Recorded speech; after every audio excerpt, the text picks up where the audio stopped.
Bonjour à tous et bienvenue dans ce nouveau podcast de Femmes à part, podcast dans lequel aujourd'hui nous allons parler de vacances. Et oui, nous sommes au mois de juillet, c'est d'ailleurs la thématique de tout ce mois de juillet, ce sont les vacances chrétiennes et un peu bilan aussi, comme on en profite parfois quand on est en congé ou alors que c'est l'été, quand il y a des moments un petit peu clés comme ça dans l'année, on prend le temps de faire des bilans, de regarder les perspectives aussi pour la suite. Et donc aujourd'hui, j'ai vraiment décidé, pour ouvrir cette thématique de juillet, de vous parler des vacances d'une femme catholique.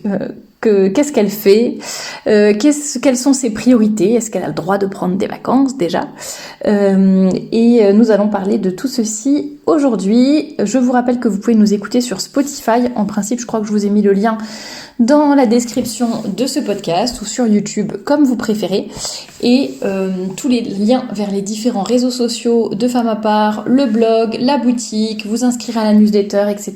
Tout est bien noté juste en dessous de ce podcast. Alors pour commencer, on va dire que je vous ai fait 10 points. 10 points, 10 conseils, enfin 10 points d'attention par rapport aux vacances, d'une femme catholique, et vous allez comprendre pourquoi les vacances d'une femme catholique ont-elles quelque chose de spécifique. Vous allez tout de suite comprendre, et si vous n'avez pas la foi, je pense que toute personne qui cherche aussi à s'élever un petit peu au-dessus de ce boulgui-boulga que nous vivons dans la société actuelle, eh bien, vous verrez que ces conseils pourront vous être utiles également. Premier conseil, alors bien évidemment chacune applique en fonction de sa vie, ses besoins, sa situation, etc. Mais j'ai essayé quand même de prendre des choses assez générales. Premier conseil, c'est en fait Dieu premier servi, Dieu n'est pas en vacances. Le spirituel doit rester en premier plan, tout simplement. La foi ne va pas changer parce que c'est le mois de juillet ou parce que c'est le mois d'août ou parce que ce sont les vacances scolaires, pas du tout. Je sais qu'il y avait des personnes qui m'avaient déjà posé la question, j'avais déjà eu la question sur Instagram, je crois, on me demandait justement, tiens, est-ce que pendant les vacances, bon là c'était par rapport à aux tenues vestimentaires, j'en ferai un podcast d'ailleurs spécifique pendant le mois de juillet aussi, je pense que vous l'aurez la semaine prochaine, vendredi prochain. Et une personne m'avait demandé, est-ce que les règles de modestie, de décence sont les mêmes, même en été, même quand il fait chaud, même en vacances. Et c'était une vraie question de la part de la personne. Et oui, effectivement, ça change pas. C'est pas parce qu'on est en vacances que la foi change, que le bon Dieu n'est plus là ou quoi.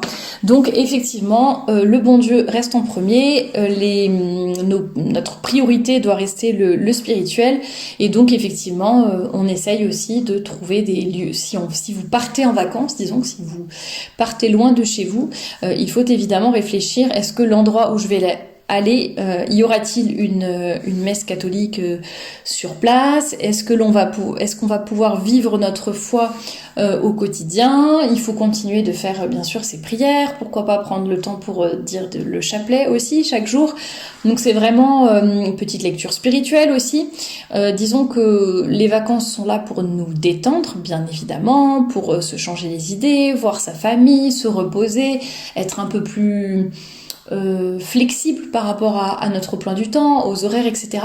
Mais ça ne doit pas nous empêcher c'est pas pour autant, disons, que l'on doit mettre le bon Dieu sous le tapis, le cacher, ne rien faire et l'oublier en fait, en disant mon Dieu, je vous retrouverai à la rentrée. Non, ça fonctionne pas comme ça. Nous sommes des baptisés, nous sommes catholiques et nous le sommes 24 heures sur 24 et 7 jours sur 7, bien évidemment. Deuxième point, par rapport à la détente, c'est en fait il est bon de se détendre et de prendre des vacances. Je sais qu'il y a des personnes, alors ça dépendra des caractères évidemment, si vous êtes flegmatique peut-être pas, mais je sais qu'il y a des personnes assez scrupuleuses qui parfois justement se culpabilisent parce que non mais il faut pas que je me détende trop, justement je suis catholique, je suis chrétienne, il y a pas de loisirs, il y a pas de détente, il faut être toujours dans une espèce de tension, de perfectionnisme, etc. Et en fait on se rend compte qu'en fait non, il suffit juste d'avoir un mode de vie équilibré, c'est-à-dire que bien évidemment on ne va pas laisser le bon Dieu de côté, mais pour autant on a le droit de se détendre. Quand c'est l'heure de travailler, on travaille travaille et on travaille sérieusement. Et quand c'est l'heure de se détendre, eh bien on se détend vraiment. On essaye de prendre du temps pour soi, pour sa famille. Après, comme je le disais au début, ça dépend vraiment des caractères et des situations de chaque personne. Il y en a qui vont avoir besoin d'être seuls, il y en a qui vont avoir besoin de voir du monde, il y en a qui vont avoir besoin d'être dans la nature, d'autres qui vont avoir besoin de beaucoup dormir, au contraire, d'autres de se lever tôt, visiter des nouveaux endroits, etc. Donc ça dépend des personnes et bien évidemment on doit rester équilibré. Si c'est pour se goinfrer de chips devant des séries toute la journée sur son canapé, bon, je ne suis pas sûre que ça soit très constructif et très bénéfique pour votre corps, comme pour votre âme, comme pour votre détente de façon générale.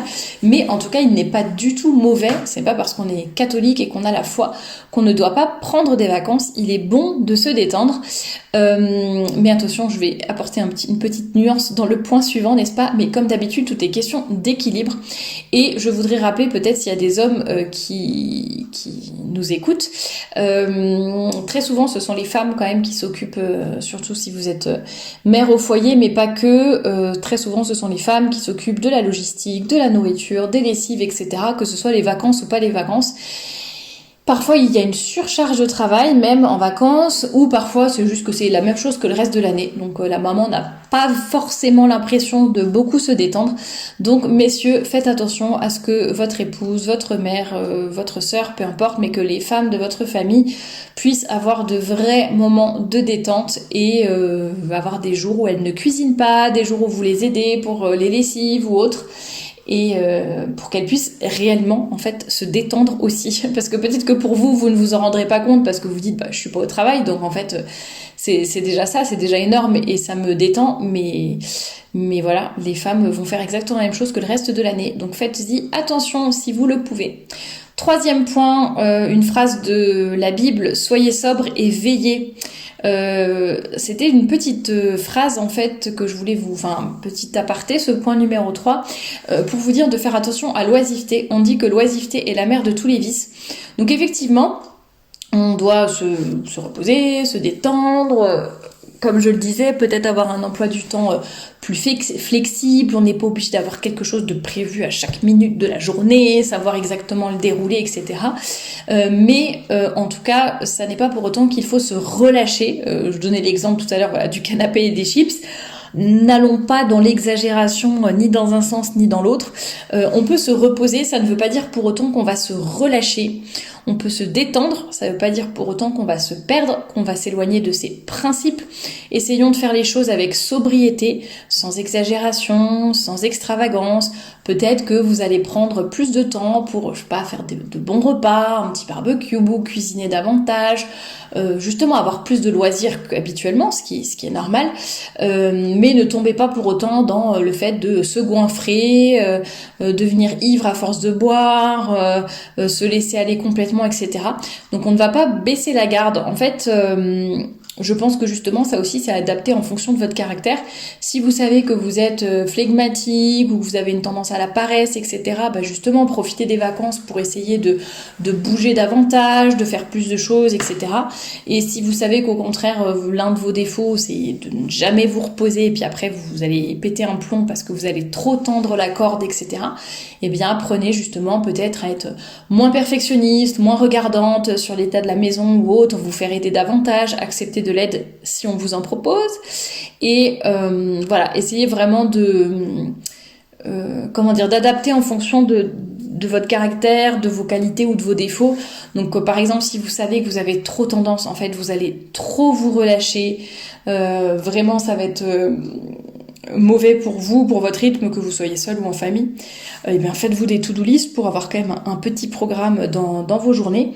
Et si au contraire vous savez que votre défaut c'est de trop prévoir, de prévoir chaque minute de la journée, eh bien essayez de ne rien écrire et de faire un petit peu ça au feeling comme on dit, mais évidemment ça dépendra de chaque caractère. Quatrième point, alors ce que je vais faire c'est que je vais en fait le développer, je suis en train de me dire je le développerai la semaine prochaine. Donc si vous voulez plus d'informations, de précisions à ce sujet, rendez-vous la semaine prochaine dans le podcast de vendredi prochain. Je vous parlerai du maillot de bain, je vous parlerai comment s'habiller quand il fait chaud, etc. Quand on fait des activités particulières, du sport, du canoë, de l'acrobranche, je ne sais quoi, comment on s'habille. Et en tout cas, le seul point que je puisse souligner dès maintenant, ça rejoint ce que je disais dans l'introduction, mais c'est vraiment que les règles de décence et de modestie s'appliquent même s'il fait chaud, même si on n'est pas chez soi, même si on est en vacances, etc. Ça, évidemment, ça ne change pas. Le respect que l'on doit à soi, aux autres et au bon Dieu est toujours le même, même si on est en vacances, même si on est sur la Côte d'Azur, même si on est à la plage, etc. Bien sûr, le contexte change quelques petites choses, mais en tout cas, les principes de base restent les mêmes. Et si vous voulez en savoir plus, eh bien, rendez-vous vendredi prochain. 5e point, fuir les lieux sans Dieu. Il y a beaucoup de lieux, par exemple, que ce soit, je sais pas, des boîtes de nuit, certains festivals, etc., qui sont vraiment des lieux de perversion plus ou moins, j'allais dire plus ou moins ouverte, enfin, qui disent plus ou moins leur nom. Il y a certains festivals que je ne vais pas nommer où là, objectivement, c'est contre le bon Dieu. D'autres où, bon, c'est peut-être pas ouvertement, mais par exemple, une boîte de nuit, je pense pas que ça soit spécialement le lieu, le bon Dieu est partout, bien sûr, c'est pas ce que je veux dire, mais c'est pas forcément le lieu qui va vous élever, vous tirer vers le haut et qui va être un bon, comment dire, un bon endroit pour que vous puissiez vivre votre foi, la développer, garder la pureté de votre âme, etc. et de votre corps. Donc, fuir les lieux sans Dieu, tout simplement. Ça, c'est aussi à planifier, à réfléchir en tout cas lorsque vous planifiez diverses activités, visites. Comme je le disais, les lieux sans Dieu, les lieux où vous n'aurez pas la messe par exemple, écoutez, changez la destination de vos vacances. En tout cas, c'est quelque chose à prendre en compte dans la planification de vos vacances. C'est la base. Quand on est catholique, c'est pas parce que c'est des vacances qu'en fait on s'en fiche et bon, si on loupe la messe, c'est pas très grave. Voilà, si c'est pas de votre faute, c'est pas votre faute. Mais disons que si vous planifiez vos vacances, c'est quelque chose à regarder avant. 6e point, j'avais noté le fait de montrer l'exemple. Une femme catholique en vacances montre l'exemple. Elle reste un témoin de l'évangile, elle ne fait pas de compromis et elle fait de l'apostolat finalement juste par son attitude, sa tenue vestimentaire, son vocabulaire, sa façon de s'exprimer, de se tenir, etc. Sans forcément faire des grands discours, là n'est pas la question, mais rien qu'en restant en fait une femme droite et qui tend à la sainteté chaque jour, même en vacances. Donc bien sûr, comme je le disais, il peut y avoir un certain relâchement au niveau de l'emploi du temps, de la façon dont on organise nos journées, mais en tout cas au niveau de la foi, de la vertu, de la morale, ça, il n'y a pas de changement. Et souvent en vacances, on est confronté à des personnes peut-être de notre famille ou de notre entourage qui ne sont pas croyants. Et ça peut être l'occasion justement de faire de l'apostolat et d'essayer de convertir, ne serait-ce que par notre attitude, en étant vraiment chrétien en fait, quoi qu'il arrive. Cela peut donner lieu à certaines discussions ou certains questionnements qui ne peuvent pas faire de mal. Profitez aussi des vacances, 7e point, pour justement pour vous former, lire, vous renseigner sur certains sujets, apprendre quelque chose de nouveau, que ce soit, je sais pas, un instrument de musique, faire de la cuisine, etc. Se former, ça peut être dans certaines discussions, lecture, écoute de podcasts, etc. Disons que, après ça dépend pareil encore une fois de ce que vous faites habituellement dans votre travail ou le reste de l'année, mais en tout cas ça peut être un bon moyen de à la fois se détendre mais sans tout relâcher et en essayant aussi de prendre du temps pour des choses constructives, des moments privilégiés avec vos enfants ou avec vos filleuls, etc. Vraiment essayer d'avoir une partie en tout cas de vos occupations qui soit quand même pour vous améliorer et pour essayer de vous donner aux autres, par exemple, donner un petit peu de votre temps. Bien sûr, c'est à doser selon chacun. Si vous avez une semaine seulement de vacances dans l'année, ne passez pas votre semaine, et que c'est la seule semaine où vous pouvez être avec votre famille, ne passez pas la semaine à courir dans diverses associations ou activités paroissiales pour aider à droite à gauche et ni vous reposer, ni vous ressourcer, ni profiter des autres.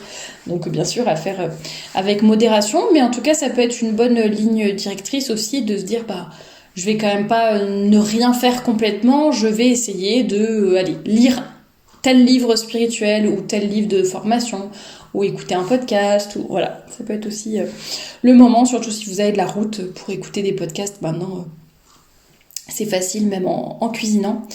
8e point, j'avais noté, ça rejoint un tout petit peu ce que je disais au-dessus, mais le fait de se donner aussi et savoir donner du temps aux autres, savoir, voilà, si vous avez beaucoup de vacances ou beaucoup de temps, pourquoi pas donner 1 ou 2 jours ou quelques heures, aller visiter une personne âgée, quelqu'un de malade, aider une mère de famille qui a beaucoup de choses à faire, encadrer un camp ou peu importe, mais ça peut être pas mal de choses pour ne pas passer des vacances égoïstes ou repliées sur soi, mais savoir aussi donner une partie de son temps finalement.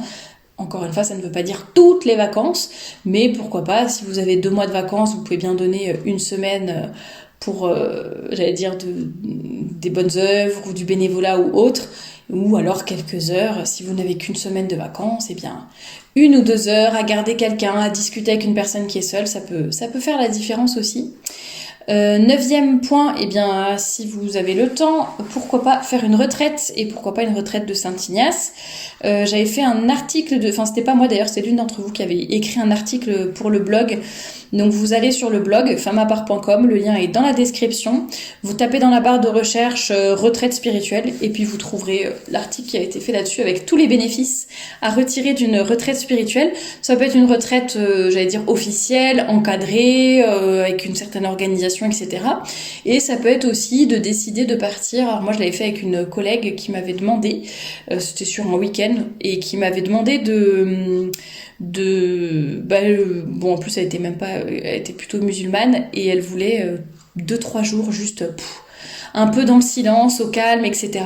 Et c'était super chouette, on était partis, alors c'était pas du tout une retraite à proprement parler, hein, surtout quand on a fait des retraites de Saint-Ignace, voilà, mais c'était un moment plutôt dans la campagne, au calme, avec quand même dans un cadre, enfin voilà, avec un couvent, des séminaristes, etc., des prêtres. Bon, c'était un contexte particulier, mais ça lui a fait du bien de ralentir un peu le rythme pendant 2-3 jours.